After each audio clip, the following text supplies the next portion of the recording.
all of our expectations are going to adjust and shift, and you have to be open and ready for that. Motherhood grounds you. That's what I found. Are you gonna fall asleep or what? Oh my God, I missed 4 years of my daughter's life. I love my life, and I'm so glad to talk to you about it. So if you show up and all you have is 30% and you give 30%, that's 100. I don't believe in like equality. I believe in balance. The days are long, but the years are short. I'm like, it's so cheesy, but so true.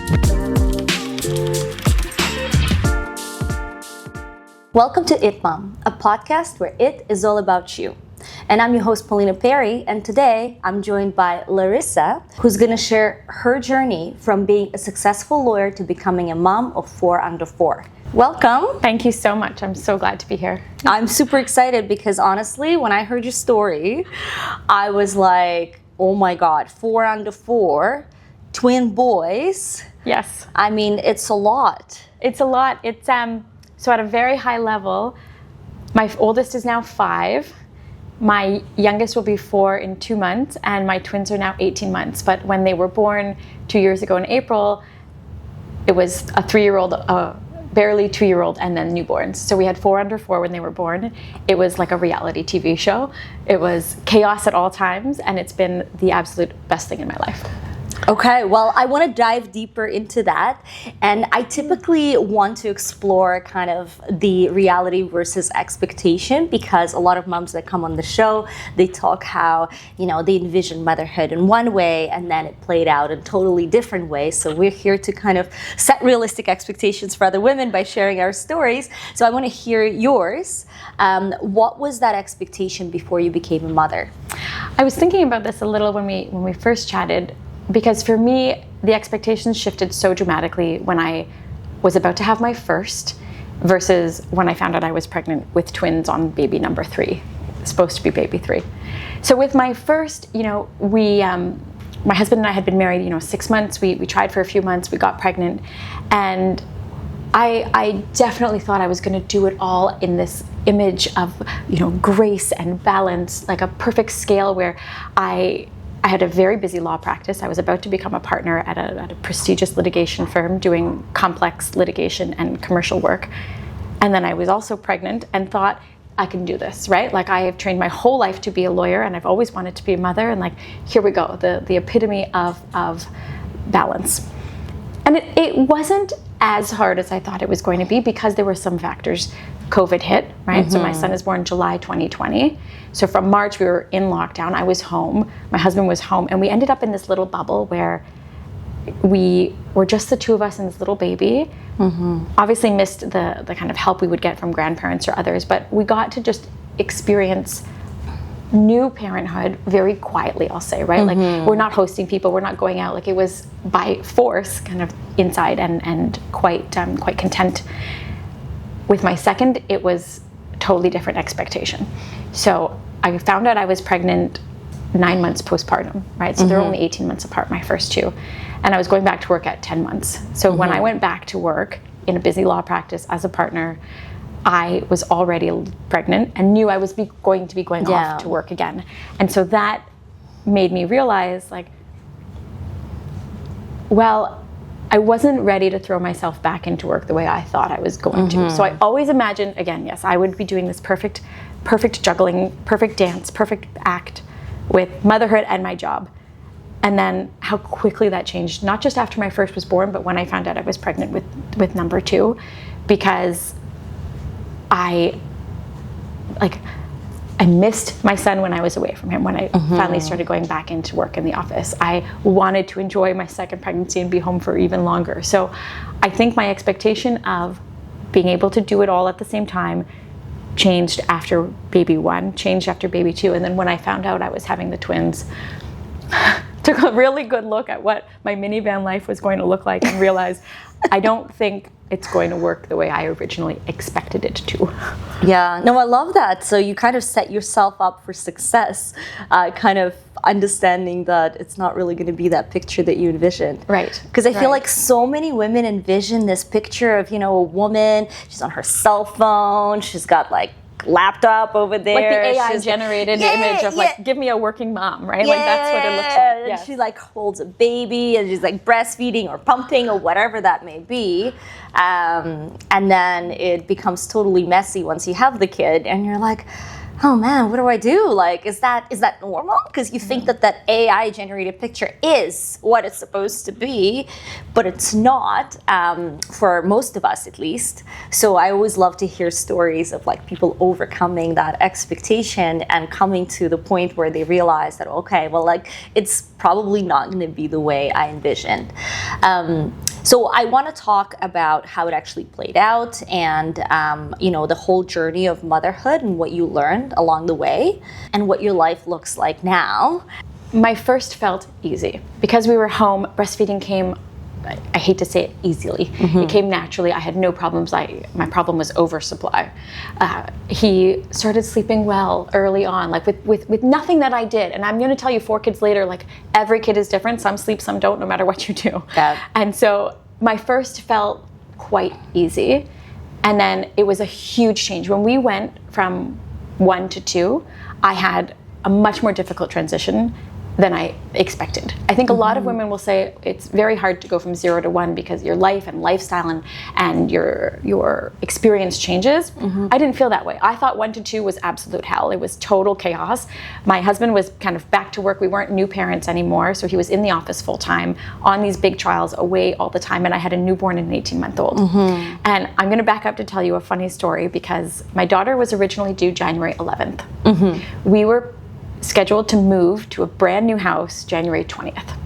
And I thought, okay, I'll have a 10-day-old baby. It's okay. I'll go to my mom's house for a day or 2. Okay. My husband will manage the move. It's fine. Yeah. Of course, my daughter's 9 days late. And I had a midwife, and she just, you go a little longer if you need to. So my daughter came fast and furious. My contractions started 2:30, 3 a.m. At 5 a.m. they were on top of each other. I called my midwife. She's like, you need to be in the hospital like now. This was a day or 2 after this epic snowstorm that closed all of Ontario. Oh God. So we're driving 5 o'clock in the morning now. My mom had been staying with us for a few days to stay with my older one. We're driving down Bloor Street and I'm like, she's coming. Like she's about to be born. We pull up to Sinai. I have like 8 contractions between when we pull up and parked and walked. I don't know why we didn't just like pull up and get a wheelchair and zoom. Yeah.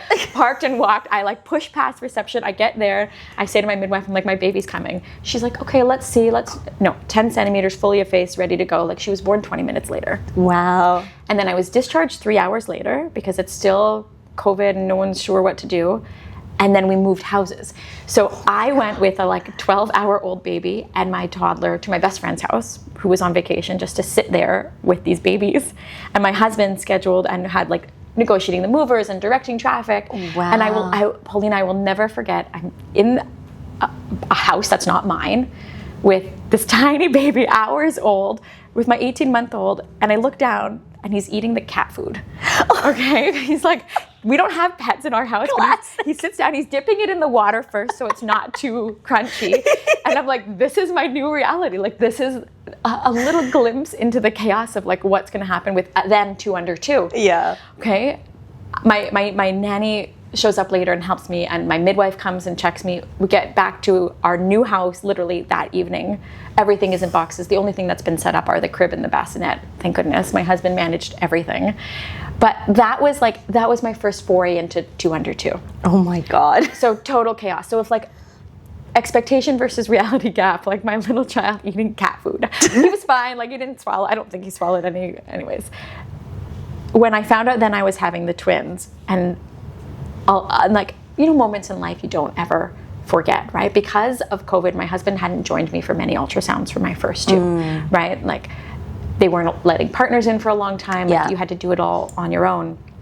And with my 3rd pregnancy experience, I'd actually had a miscarriage the month before. So we decided we were going to try for baby 3. I got pregnant right away. Very early loss that I kind of managed at home. And my midwife said, you can try again whenever you feel ready. And then I just didn't get a period. And I didn't know, I thought maybe it's just leftover, like what had happened. My hormones were all over the place. So my midwife sent me for an early ultrasound. And I had my husband come with me because I was sure it was part of the pregnancy loss or that something wasn't going right. So the very first dating ultrasound he attended, we're sitting in the room and the ultrasound tech says, okay, I have news. And your heart kind of stops, thinking it's going to be something bad. And she says, there are two. and he started like laughing maniacally, I started crying, he started laughing. I'm panicking because I'm like, is this for real? And she's like, there's a third sac too, but I don't see the baby there. And I was like, oh my God, is it 3? Oh God. Just two. Wow. And it was like a natural pregnancy. It was a natural pregnancy, and it was like completely, and they were identical, like absolutely identical, born eventually 5 pounds, 3 ounces, exactly 47 centimeters or whatever it was, like exactly, like totally identical. We left their bracelets on the first month because we could not tell them apart. Even I couldn't tell them apart.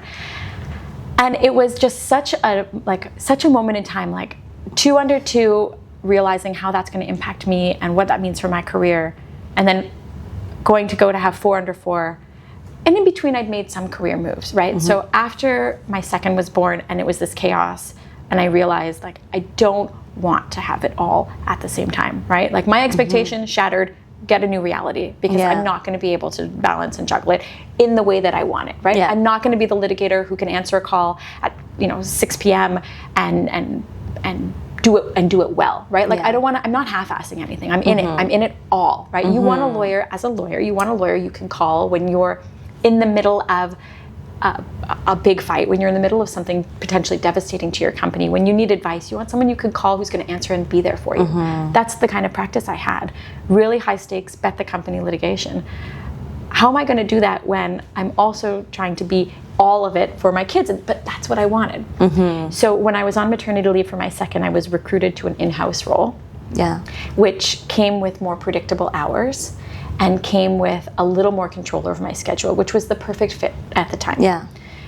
And I was very happy in that role. It was a shift from what I was doing. So instead of running off to court, I now helped manage what that looked like, called our external counsel, but still got to do litigation.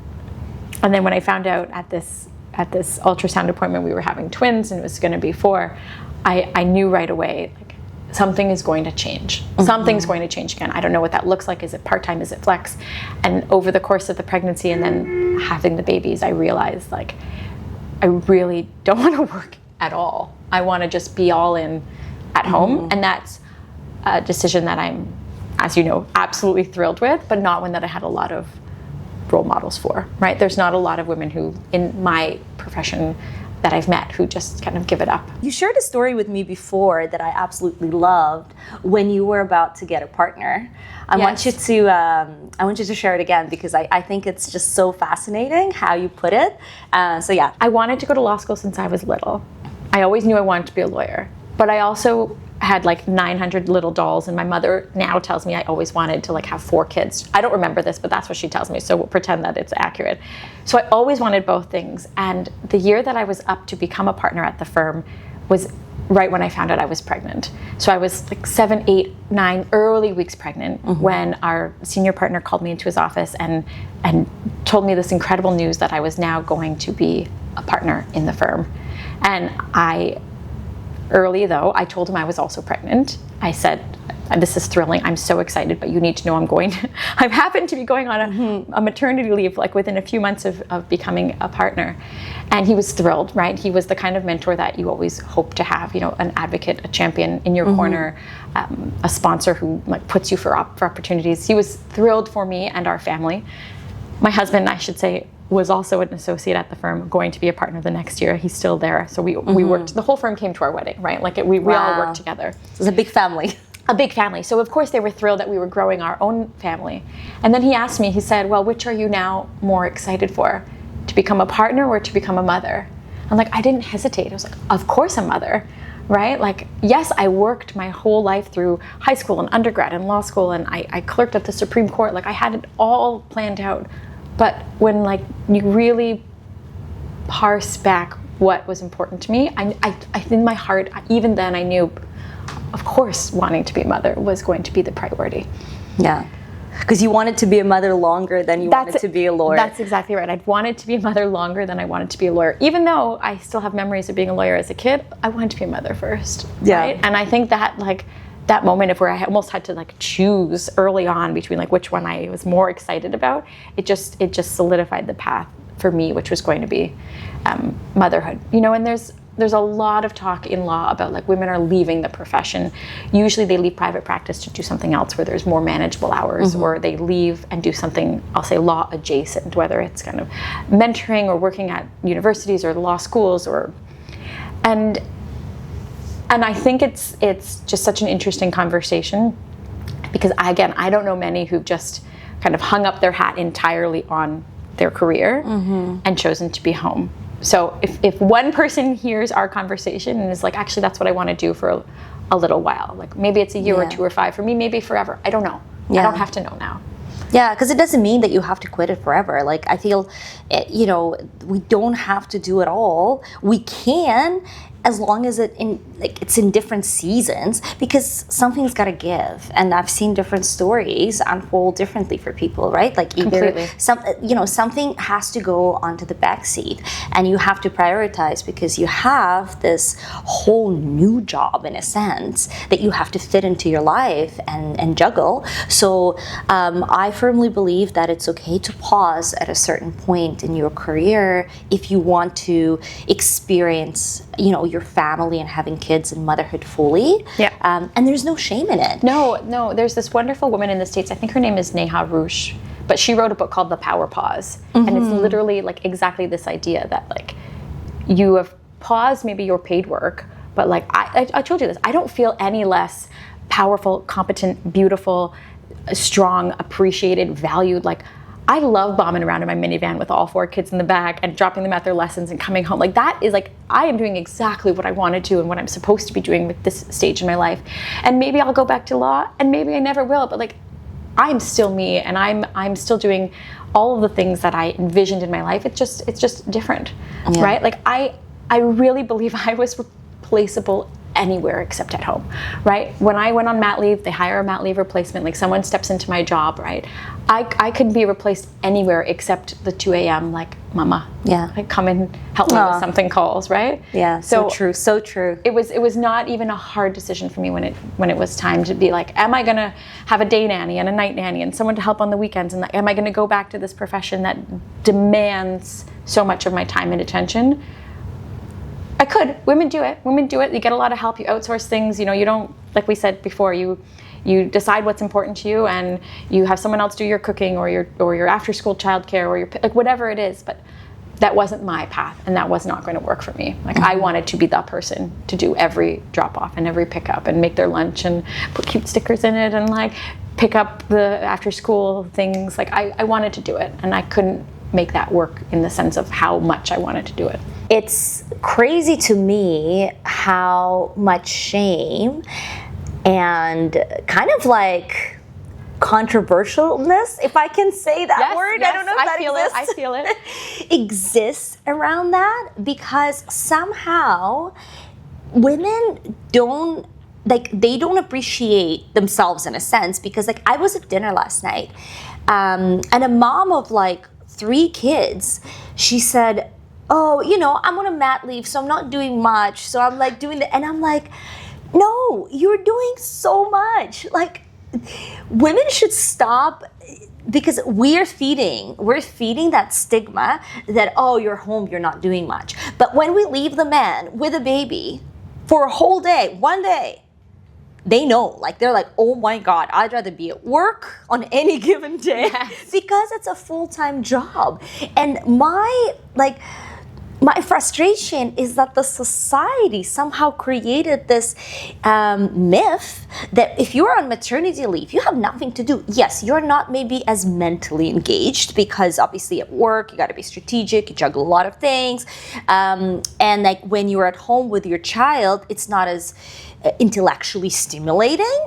I mean, it wasn't for me at least, but you are so busy and you're exhausted and you're going through hormonal changes. And I feel women do so much, especially in those first months and even past 1 year postpartum because you're still healing. Like it takes 2 years to fully heal. And then yet in the US, women have to go back to work in 3 months. Like that's just like mind-boggling to me. So I just want to like give all women out there that are on maternity leave thinking that, well, you know, I'm home, I'm not doing much, and say you are doing so much. I'm gonna talk to the camera here because like I feel that like it's just a crazy like societal trap. It is bananas. First of all, going back to work in 3 months, like my heart goes out to every woman who feels like that is what she has to do, whether you live in the States or because you have an employer here. For whatever reason your leave doesn't feel protected, like that's bananas. Like that's absolutely. With my twins, I was barely walking up the stairs properly at 2 months. Like it's bananas to think that that is required or part of the role. But like, are you kidding me? Like I told you, I run a small country, and we will talk a little bit, I hope, about the way that works in my relationship and what that dynamic is. But like your maternity leave, like it is a job. Like you are not at your paid work because you're doing your unpaid work. It is a job. It is hard work. 4 kids under 4, hard work. 4 kids 5 and under, hard work, right? Like I told you, I don't feel for a second less smart, less dedicated, less powerful because I'm home. I am working, and my husband will be the first one to tell you he wouldn't trade places with me for a million years.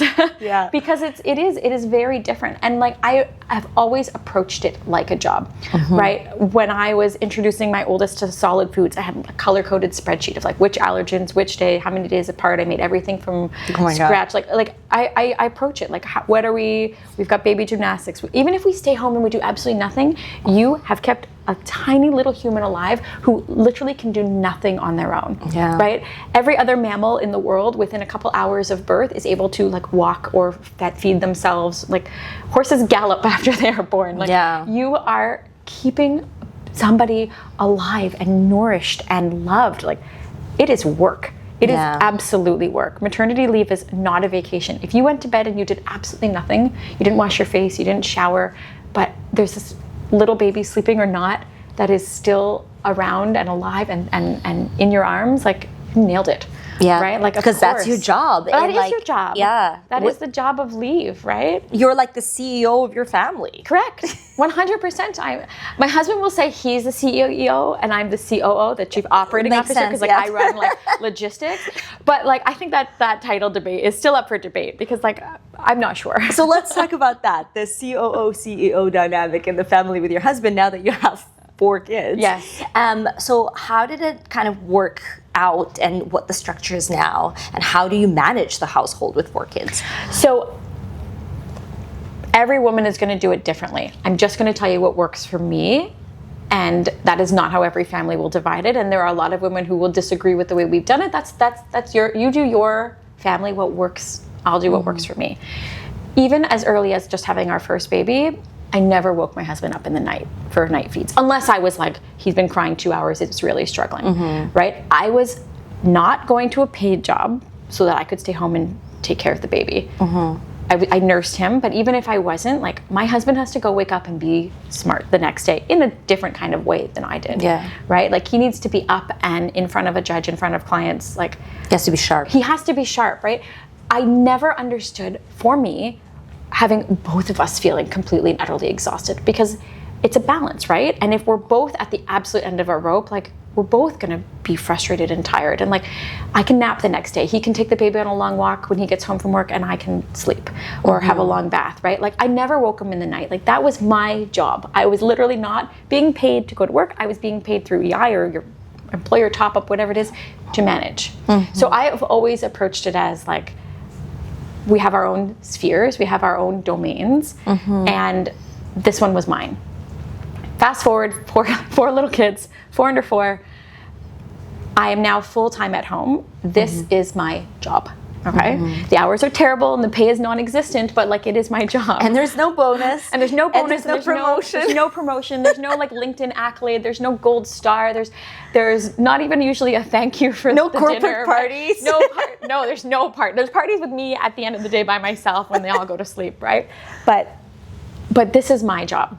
And so we have a very distinct division of labor. My husband works, I do everything else. And that works for us for so many reasons. Number one, I married an incredible man who sends me a text message every day to tell me how grateful he is that I do what I do, how hard he knows it is, how we are a unit. Okay, I haven't seen him in a month. He's been away in a long trial in Alberta, hasn't been able to come home on weekends. So I'm doing this solo. Now, I have some help. My nanny comes from 8 to 5. My mom is wonderful. My in-laws help. Like, we have some help during the days or weekends.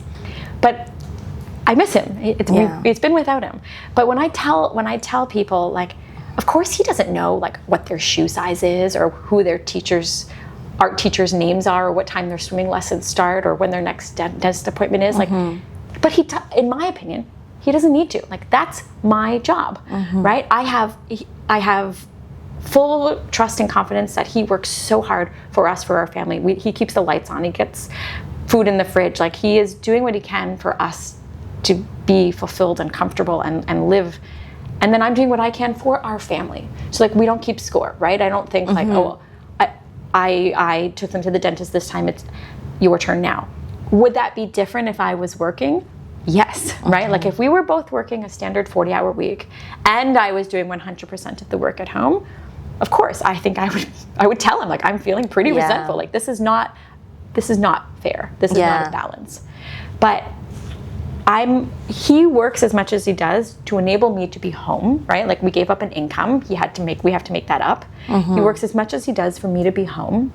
Right? I think I told you every year in December, we have an annual State of the Marriage Union where we go to a nice restaurant, we sit down, we have a list of things to discuss, what's working, what's not, what's vacation going to look like this year, what activities do we want them to be in, how are we doing? So you are the job, right? You're the ultimate CEO and COO. You have a State of the Marriage Union. So you've got like the strategic, what is it, like senior leadership planning. We literally have a subject line: short-term goals, long-term goals. I love that. Short-term goals the next, year, 6 months, 3 months, really short, 5-year goals. Like, what do we want to do as a family? Or do we still like our house? Do we need to move? Like, how's school going? Like, we set it all out. We don't talk as much every day as we want, obviously.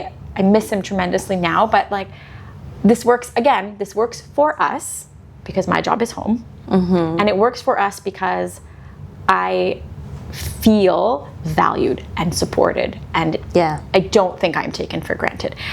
Again, this wouldn't work if none of those things were present, right?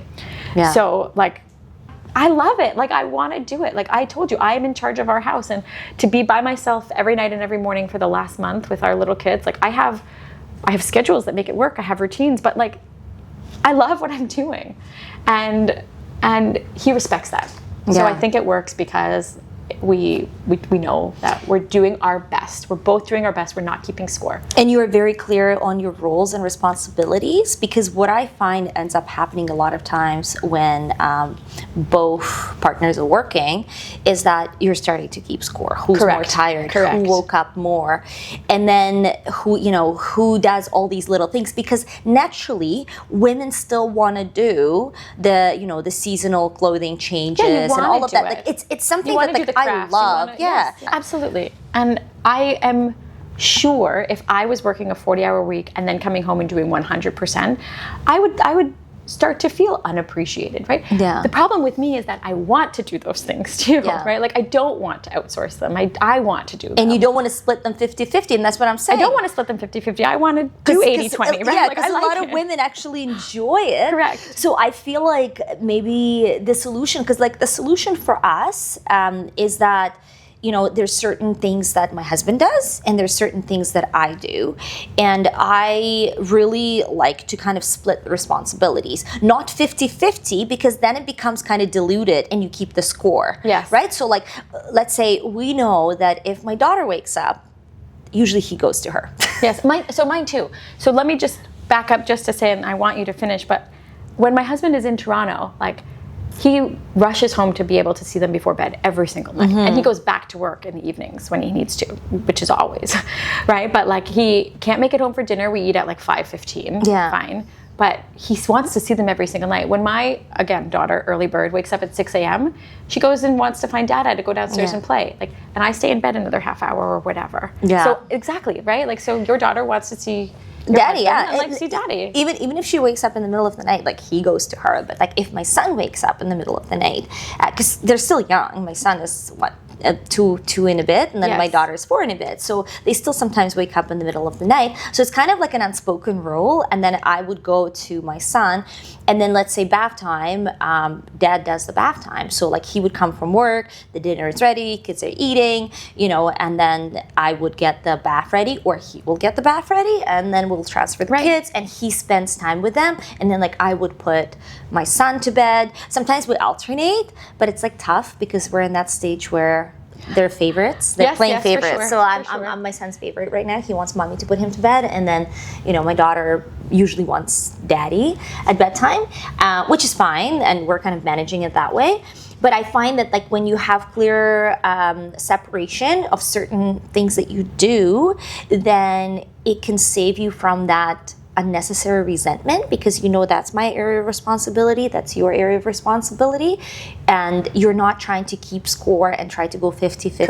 Correct. Like, exactly right. I don't believe in like equality. That's a whole other conversation for another episode. I believe in balance. Me too. And like you have to rely on your strengths and what you like. It's not about trying and do the same thing but like 50% on this side and 50% on this side. Like it's trying to like 50-50 it's though. never. So it's like it's about the balance depending on the circumstance and on your strengths and abilities and talents and whatnot. Like for women, it is natural to do more with their kids because this is what we've been doing for decades. Correct. For hundreds of years. You know, like that's so yeah. So for me, it's.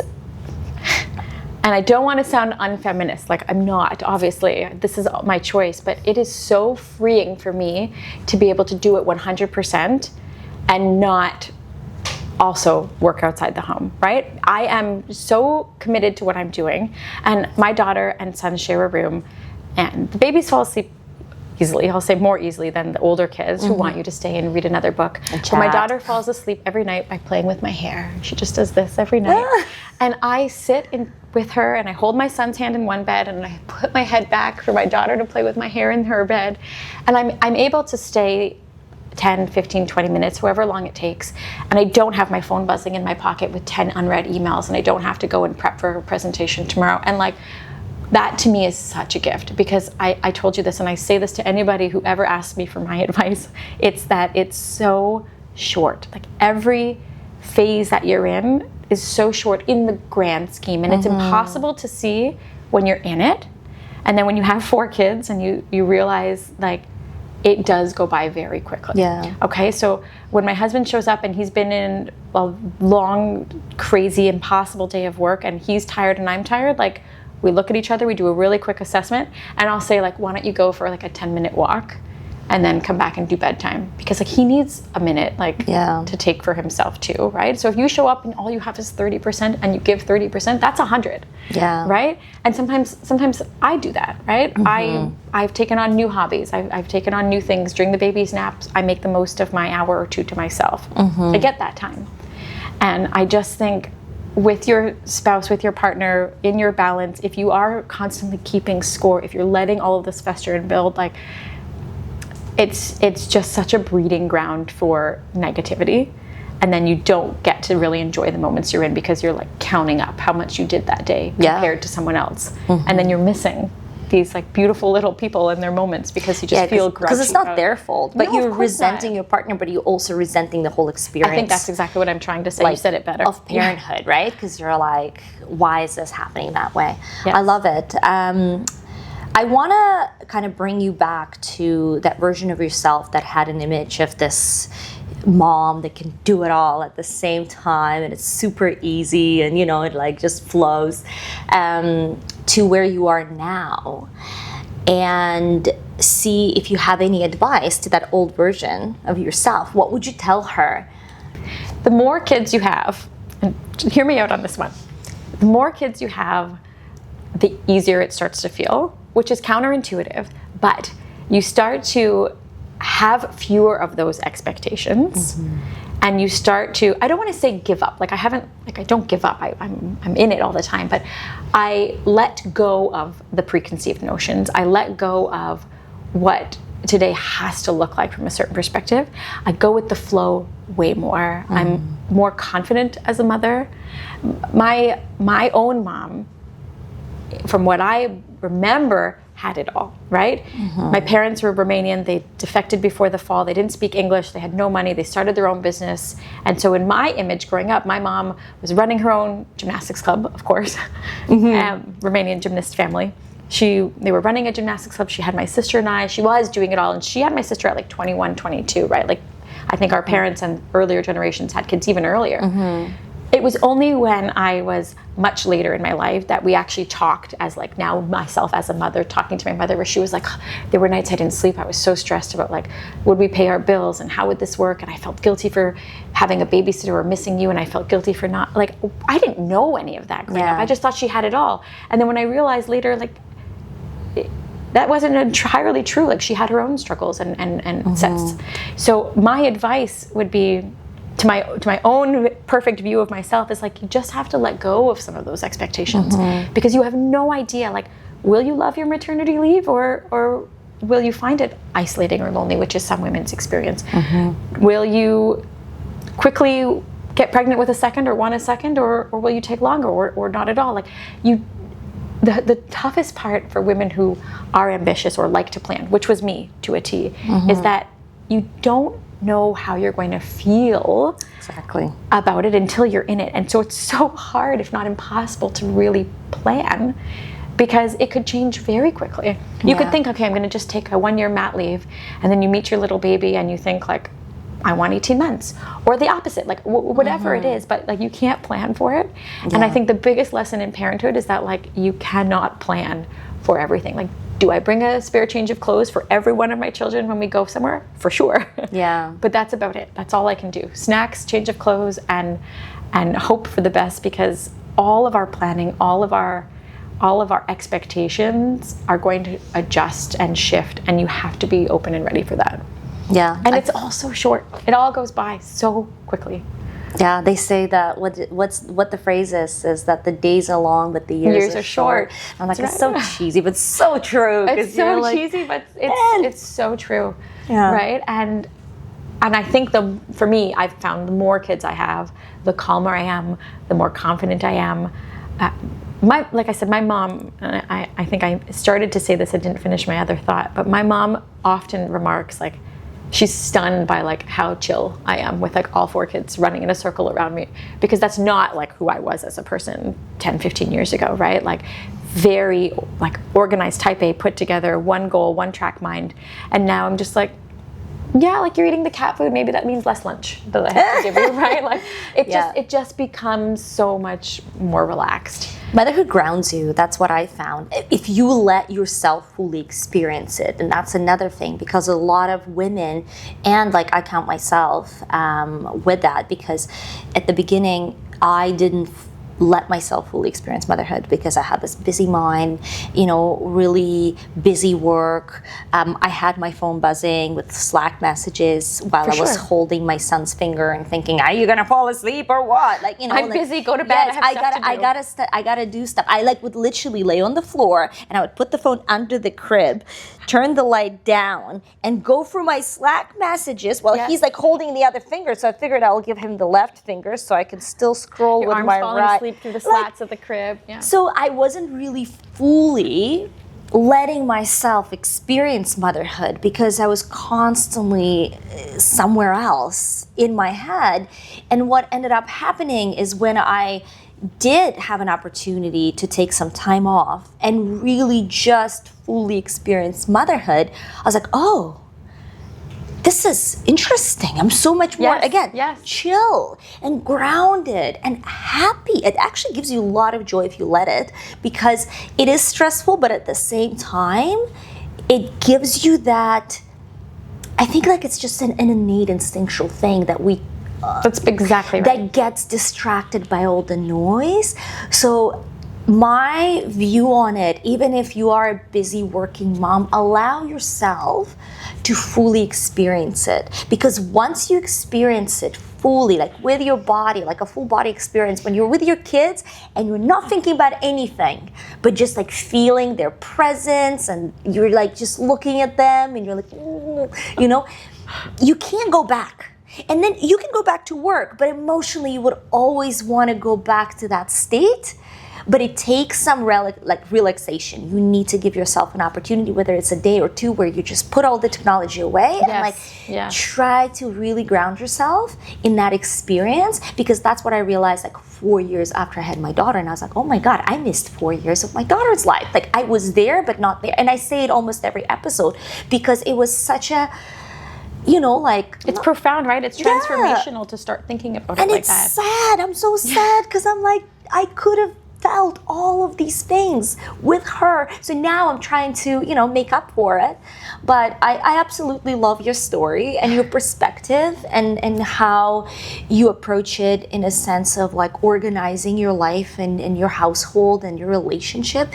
I find it personally very inspirational. I think women need to feel less shame and guilt about giving up or pausing their careers at some point of their lives because they want to experience such a natural, innate, instinctual thing like motherhood. Correct. Like, come on. Correct. Because, yeah, a lot of women dream of being mothers a lot longer than dreaming of being CEOs or lawyers or whatever that may be in their careers. So just letting ourselves do it without that guilt, I think that's important. I think that's the kind of new shift that the society needs. So thank you so much for sharing your story. I'm so happy to be here. I love my life. I feel so grateful to be living in it. And for anyone who is contemplating whether they should stay home, they want to stay home, but they're afraid of what it's going to look like. They're afraid that people will judge them as having given up or they're not ambitious. Like do it if that's what you want to do and you're able to and you make it work. And it's hard and there's sacrifices involved, but I love my life and I'm so glad to talk to you about it because it's a journey, motherhood, whatever you do. And I just want women to know that there are options for whatever they choose and you can change your mind again. Thank you for tuning in. If you'd like to join the community, please find me on my personal account on Instagram, Paulina Perry, or It Mom Club on Instagram as well. You can also follow me on YouTube at It Mom Club, or go to the website itmomclub.com for more information about me and this podcast.